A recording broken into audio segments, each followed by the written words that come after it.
जून 1842 एक British officer Orissa के एक गांव से गुजर रहा था। जाते जाते उसने देखा कि गांव में कुछ औरतें लाल कलर की साड़ी पहनी हुई आम के पेड़ के नीचे झूला झूल रही है और लोकगीत गा रही है। लोकगीत जो कि थोड़े ऑब्सीन है, थोड़े वल्गर हैं। ब्रिटिश ऑफिसर इन्हें बंद कराना चाहता है, पर क्यों, ऐसा क्या खास है इनमें। और आज एक 16 साल की लड़की अपने पैरों पर लाल मेहंदी लगा रही है, झूला झूल रही है और खुशी से खेल रही है, क्योंकि यह है राजा पर्व।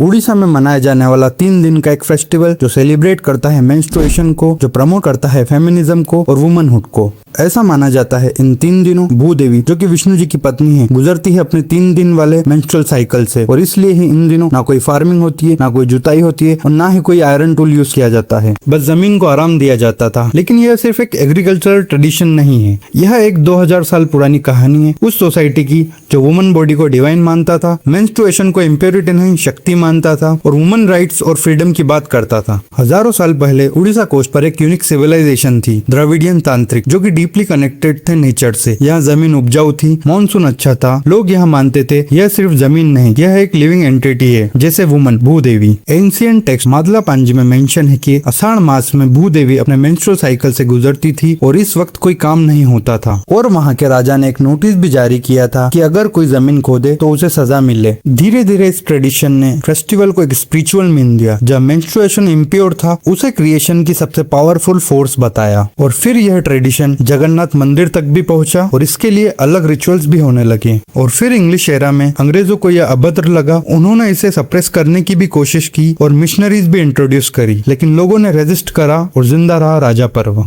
राजा पर्व, जो सिर्फ राजा भी कहलाता है, आया है संस्कृत वर्ड राजस्वाला से, जिसका अर्थ होता है मेंस्ट्रुएटिंग वुमन, जो मनाया जाता है 3 दिनों तक, जिसकी शुरुआत होती है पहली राजा से, जिसका मतलब होता है पहला दिन। इस दिन से एग्रीकल्चरल एक्टिविटीज बंद हो जाती है, लड़कियां और औरतें आल्टा लगाती है और साफ सफाई जैसे बेसिक कार्य होते हैं। और दूसरा दिन, जिसे राजा संक्रांति या मिथुन संक्रांति भी कहते हैं, यह होता है मेन डे। इस दिन औरतें लाल कलर की साड़ी पहनती है, श्रृंगार करती है और झूला झूलते झूलते राजा गीत गाती है। और तीसरे दिन होता है बासी राजा या भूदहा। ऐसा माना जाता है मेंस्ट्रुअल साइकिल के चलते इस दिन भूदेवी बीमार हो जाती है। और चौथा दिन होता है वासुमती स्नान। इस दिन भूदेवी को हल्दी तेल सिंदूर लगाकर नहलाया जाता है और एग्रीकल्चरल एक्टिविटीज वापस स्टार्ट की जाती है। यह 3 दिन साइंटिफिकली कोरिलेट करते हैं नेचर से, जैसे प्री मानसून से पहले एग्रीकल्चरल फील्ड का प्रिपेयर होना। इसी स्पिरिचुअल नॉलेज और नेचर से कोरिलेशन को देखते हुए यह फेस्टिवल 14 जून 2024 को राष्ट्रपति भवन में भी सेलिब्रेट किया गया, जहाँ झूले सजाए गए और उड़ीसा का लोक नृत्य छऊ डांस भी किया गया। इंडिया में जहां मेंस्ट्रुएशन एक टैबू है, लोग इसे इम्प्योर समझते हैं, वहीं राजा पर्व इंडिया का एक ऐसा फेस्टिवल है जो मेंस्ट्रुएशन, फर्टिलिटी और वुमनहुड को डिग्निफाई करता है।